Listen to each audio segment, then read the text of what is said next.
Hey everybody, how are you? It's Peter again for MLB Trade Rumors and Discussions. It is Friday, March 6th, 2020. Keeping this going every single day for the rest of the year, just like I promised you guys. Two things I want to talk about today, okay? Diamondbacks and the Yankees. Let's start with the Diamondbacks. Good game today, finished 6-6. Not really care about the score. What I cared about is watching how some of the players did. And Nick Ahmed hit a home run, which is great. Jay got another hit. Let's talk about young players, though, right? I'm not really wanting to focus on this. I really want to jump to the young players. Let's talk about the suspension for Domingo Leyba, however you want to say his name. It's a damn shame because this kid was raking, and he finally was going to get his chance because he just seemed to be blocked and he's always hit. And now it's a shame because he had a legit shot at doing something for the team. He's been hitting a lot, and he could have made the roster. And I know he was blocked, but you never know what would have happened. But now he's out for 80 games, and now you're gonna have to go there. I know the Diamondbacks are very strict with the policy too. I'm sure if he apologizes and does all this stuff, but it's just when a player's gonna learn, like, this is not tolerated. Stop doing this shit. If you really need this to be a baseball player, you're gonna get caught, and eventually you're gonna be screwed. You're never going to get away with this stuff. Not at this day and age. It's not 30 years ago. It's a shame. I was rooting for that kid because I liked him. But what that does, that opens the door for other young players. Rojas has already been the stud, okay? It opens the door for a guy, even though he's probably not going to make the roster. I've been talking about him all the time. Pevin Smith is a beast. He keeps hitting. I told you guys that I was curious to see what he does coming into this year, especially in spring training. And he's done nothing but hit 412, hit another hit today. I'm so happy for this kid because he's doing things the right way, right?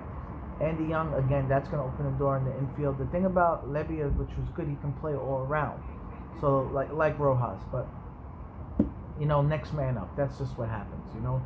See what happens. John Jay, again, I mentioned him again. He's hitting. Very happy. I'm very excited to see what Nick Ahmed does this year. But what I really wanted to talk about, there was really nothing to talk about except for maybe in the Diamondbacks pitching was Rondon hasn't pitched well lately, which, I'm not too worried about that. Guerrero, Yohan Lopez is pitching really good, which is great. But what I'm really looking at, the main thing that took my eye today was Aaron Judge. Aaron Judge has a stress fracture in the rib, and this guy, I said this the other time, expect the Yankees to make a big move soon. The Yankees did not spend $300 million on Garrett Cole, okay, for nothing.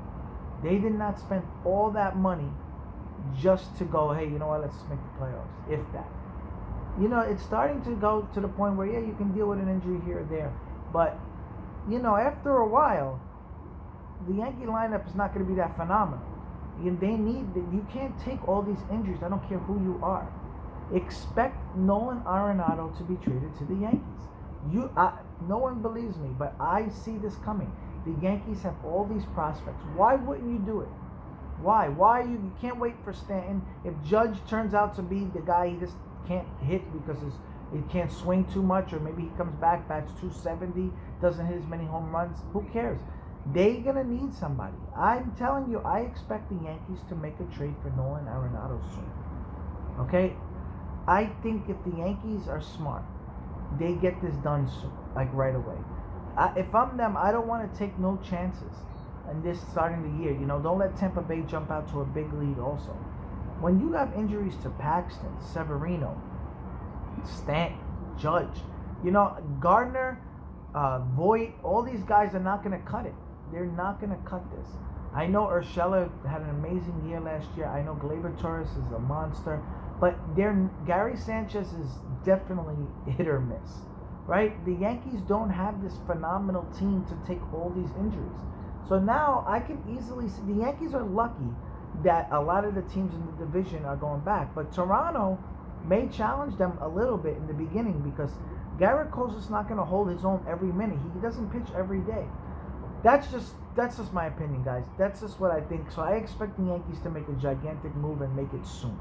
They can, if they want, they can wait to the middle of the trade deadline and get for him. Colorado can see how they're doing, and I think that's very possible. I think Colorado can go, hey, let's see what we got for the first couple months, and if it doesn't, break up the team. But expect Nolan Arenado to go to the Yankees. That is my thing. Unless the Yankees shock us and all these young players play like studs and Duhart comes back and steps up and all that stuff. But it just seems like the Yankees got this big injury bug that they can't shake. And it's a damn shame. I don't know what the hell's going on with the trainers over there or what, but that's just too many injuries. After a while, you got to start questioning either bad luck or something's wrong there. That's just too much. Anyway, guys, let me know if you think Arenado is going to go to the Yankees, because I sure think so. I really see the Yankees stepping up and making a gigantic move. That's just, they got the money for it. They might as well go for it. Anyway, I'll talk to you guys soon. Bye.